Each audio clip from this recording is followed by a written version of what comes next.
اپنے پسندیدہ شاعر کی ویڈیو سب سے پہلے پانے کے لیے اینا مشاعرہ آج ہی سبسکرائب کیجیے اور بیل آئیکن دبانا نہ بھولیں۔ شکریہ۔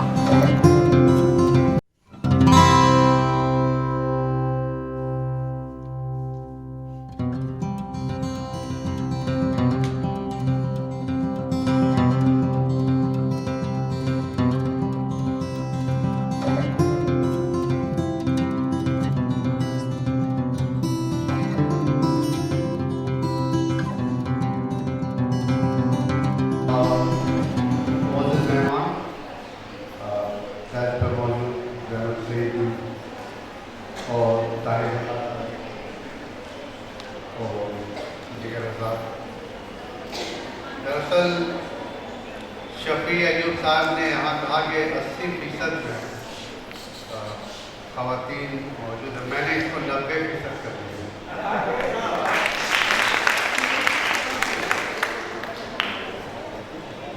صدارت طلبہ میں یہی کہوں کہ علی فاطمی صاحب، طاہر نقاش صاحب اور زینب سعیدی نے جو اپنا مقالہ پڑھا، تینوں مقالے معیاری اور اہمیت کے حامل ہیں۔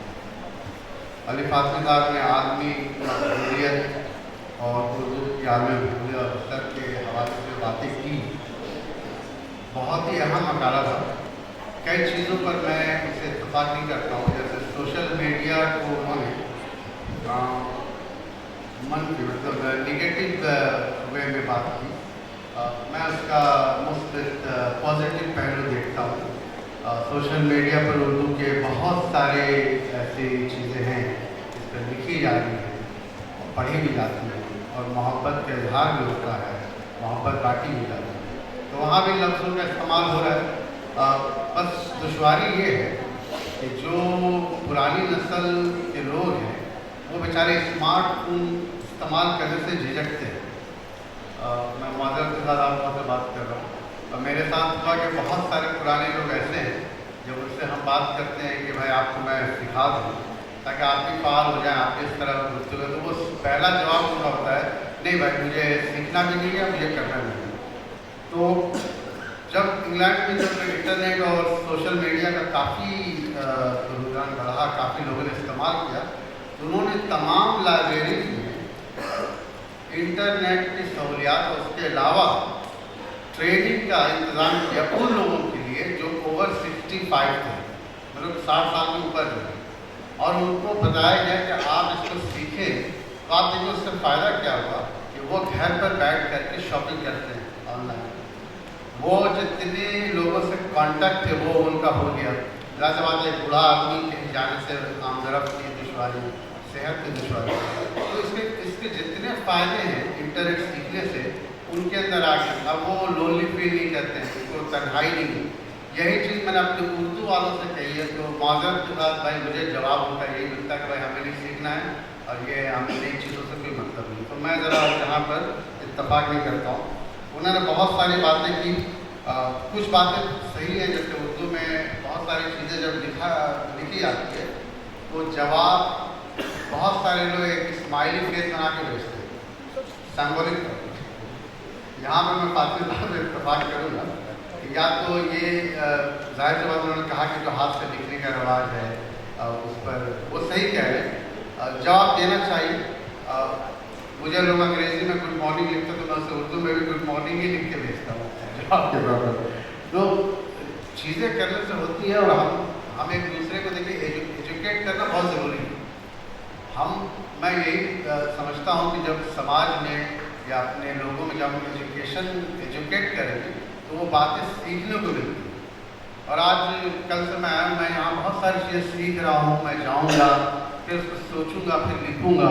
اسی لیے میں کہہ رہا تھا کہ جتنے بھی خاص کر یہاں پہ جو نئے نسل کے جتنے طلباء یہاں بیٹھے ہوئے طالبات، انہوں نے جس سنجیدگی سے جس طرح سے پیپر کو سنا، میں دنیا بھر میں بہت جگہ گیا ہوں، یہ میرا پہلا تجربہ کہ آپ مبارکباد کے مستحق ہیں کہ آپ لوگوں نے اتنی خوبصورتی سے ان باتوں کو سیکھی ہے۔ لیکن میں آپ سے یہ بات بھی کہوں گا کہ آپ تمام کالج سے ہیں نا، تمام طلباء کالج سے ہیں، آپ جا کر کے اس پر 1 یا 2 صفحے کا ایک مضمون ضرور لکھیں، اور لکھنے کے بعد के बाद अपने टीचर को दिखाएं और एक काफ़ी इम्तियाज़ गोरखपुरी को भेजा। और मैं इम्तियाज़ गोरखपुरी से भी गुजारिश करूँगा कि इनकी हौसला अफजाई की उसको शायर भी। यहीं से कोई कृष्णचंद्र बनेगा, कोई ज़कीर शादी बनेगी और इसी तरह से पहचाना जाता है। यही तहरीक और यही हौसला अफजाई एक दिन आपको भी यहाँ ला करके बोलने पर मजबूर करेगी, जैसे मैं कर। ये तो एक मेरी बात होगी इसके हवाले से। वो फातिह साहब की बहुत मतलब उनके मकाले पर, लेकिन उनके मकाले में 2 पार्ट था जो मैंने महसूस किया। एक पार्ट तो उन्होंने नई नस्ल के हवाले से ज़ुबान हवाले की, लेकिन उन्होंने तरक्की पसंद तहरीक का जो जोर था उसे भी नहीं छोड़ा। बार बार व्यापारी पर जोर दे रहे थे, बार बार वो तजारतकारों पर हमला भी कर रहे थे, जो मुझे लगा कि ये तो उनकी मजबूरी थी, लेकिन बुरा नहीं लगा। लेकिन मौजूद के हिसाब से ज़रा सा अपना तजुर्बा भी लगाया हुआ है। तो ये फातिह साहब का ताहिर नक्काश साहब ने ज़बान व अदब और माशरे के मतलब बहुत उम्दा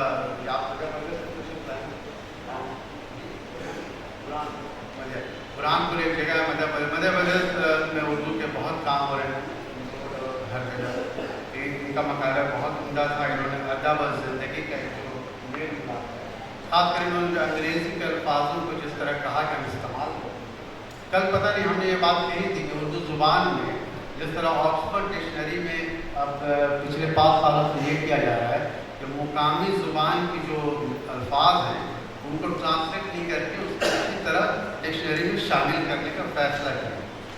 उर्दू ज़ुबान में ये किस हद तक तो मुझे नहीं पता। इत्मीनान बख्श यहाँ शफ़ीउल साहब जो जवाहरलाल यूनिवर्सिटी में पढ़ाते हैं, अब ये मामला भाई प्रोफेसर हजरात का है कि इस पर तबादला ख्याल करें, क्या करना चाहिए।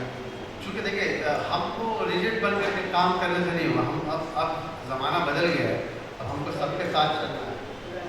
हाँ, सबको जो है क्या जूस एक्सेप्टेबल है, क्या ओके एक्सेप्टेबल है।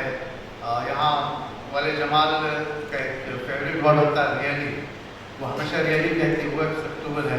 मैं भी बहुत सारी बातें करता हूँ। तो ये चीज़ें इतनी मतलब हमारे दरमियान में घूमती रहती है कि क्या इसका उर्दू बोलना ज़रूरी है या इन्हीं लफ्ज़ों को शामिल करके उर्दू के साथ काम चलाना। तो इस पर भी ध्यान देना। बहुत खूबसूरती से उन्होंने तमाम बातें बताई थी। ज़ैनब सईदी का ताल्लुक़ ईरान से है। तेहरान आपको पता है वहाँ की राजधानी है।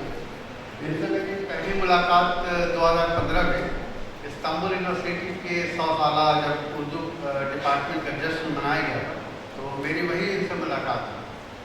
तो 5 सालों में मैंने इनको 2 बातें बताई। एक तो ये कि आप जो उर्दू पढ़ी उसको बोलने में इस्तेमाल करें, और अल्हम्दुलिल्लाह जब उन्होंने मकाला पढ़ा तो आपने महसूस किया होगा कि कितनी खुश असलूबी से उन्होंने अपनी बात रखी, और बहुत अहम मकाला था उनका। उन्होंने ईरान में किस तरह उर्दू ज़ुबान पढ़ाई जा रही है, वहाँ के शोबे कैसे काम कर रहे हैं, किस तरह से इकबाल के बारे में उन्होंने बताई। और इससे पता चलता है कि उर्दू ज़ुबान का दायरा बहुत वसी है पूरी दुनिया में। और अभी देखिए मैं ढाका गया तो मुझे और हैरानी हुई।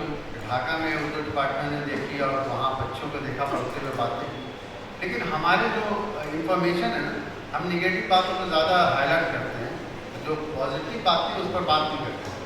तो चूँकि मुंबई आर्मी उर्दू फेस्टिवल 2020 जश्न का ही माहौल है, तो हम चाहते हैं कि हम सब जो है उर्दू की जितनी अच्छाइयाँ हैं बातें उस पर बात करें, और फिर खामियों के लिए तो बाकी लोग ही हैं, वो खामी निकालते रहेंगे, हम उसका जवाब देते रहेंगे। तो इसके अलावा उन्होंने फिल्म का भी जिक्र किया। तो मैं बता रहा था कि ज़रूरत रहती में हिंदुस्तानी फिल्मों का जो जिक्र किया, तो मैं जब हिंदुस्तान से बाहर जितने भी ममालिक में जाता हूँ उर्दू के हवाले से, तो वहाँ के स्टूडेंट से जब मैं बात करता हूँ तो वो उनका एक कहना है उर्दू ज़ुबान सीखने के लिए एक जो उनकी ख्वाहिश होती है वो हिंदुस्तानी फिल्मों को देखने के बाद उनके अंदर एक ये आ जाता है कि हमें भी ज़ुबान सीखनी चाहिए। इस तरह वो उर्दू ज़ुबान सीखने के लिए आती है। एक बात और बताऊँ कि उर्दू ज़ुबान के बारे में कि लंदन में एक फंक्शन होता है, इस्लाम चैनल है, वहाँ पर बहुत ज़माने से चल रहा है, काफ़ी लोग देखते हैं। तो उनके चीफ एग्जीक्यूटिव ने मुझे दावत दी, तो वो इस्लाम चैनल का उर्दू वर्जन जो है वो लॉन्च कर रहे थे। तो बहुत बड़ी तकरीब थी, काफ़ी लोग आए हुए थे, तो मैं भी गया। तो मैंने वो मोरक्कन है, मराकश एक मुल्क है, आपको पता हो, ठीक मिस्र और उसके बगल में पड़ता है। तो वो चीफ एग्जीक्यूटिव से मैंने कहा कि भाई आप उर्दू में इस्लाम चैनल क्यों लॉन्च करें। तो उन्होंने बताया कि इस्लाम मज़हब के मानने वाले जो पूरी दुनिया में सबसे ज़्यादा उर्दू बोलने वाली आबादी जो है वो इस्लाम मज़हब के मानने वाले हैं। तो ये सब बातें जब हमें पता चली तो हम भी हैरान हुए। तो मुख्तसर मैं यही कहूँगा कि मैं मुबारकबाद देता हूँ तमाम मकाले पढ़ने वाले को, और सबसे ज़्यादा मुबारकबाद देता हूँ आप लोगों को कि आप यहाँ तशरीफ़ फरमा है, जिससे हमें हौसला अफजाई होती है। और इंशाअल्लाह हम यही चाहेंगे कि ये काम जारी और सारी रहे और हम इसी तरह से मिल बैठ कर मोहब्बत बांटते रहें और उर्दू जो है उसकी खिदमत करें और उर्दू को गले